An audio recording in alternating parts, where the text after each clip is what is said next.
So I've been in Buckingham Palace today, where we've had a briefing with some very important people. We've had a report called the Sovereign Grant. And in this report, they've announced to the public and announced to the press that Harry and Meghan have finally moved out of Frogmore Cottage.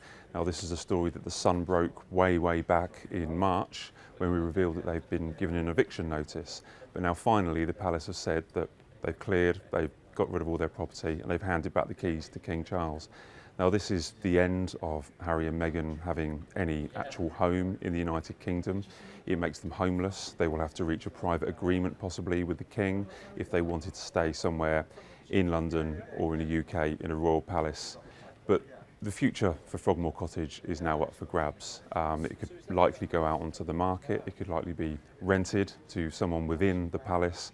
And no decision has yet been made as to whether Prince Andrew will be given the lease deal on Frogmore Cottage. And in this report, it reveals that due to the cost of living crisis and to rising inflation, the royal family have spent an astonishing £107.5 million this year. Now, that's a 5% increase on last year and higher than we've ever seen before.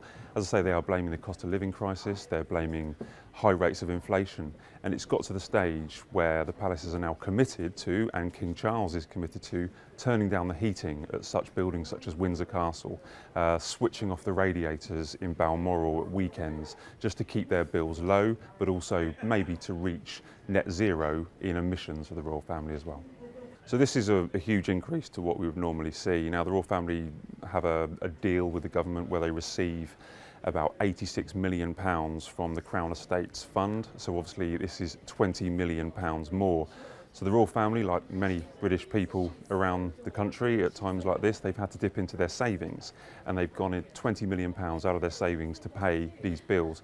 Some of the extra bills are also for resurfacing developments on Buckingham Palace. We're in year 7 of a 10-year, multi-million pound refurbishment of the palace, which will end in a couple of years. But because of high inflation, because of spiralling costs, they've massively overspent and they've had to dip into their savings.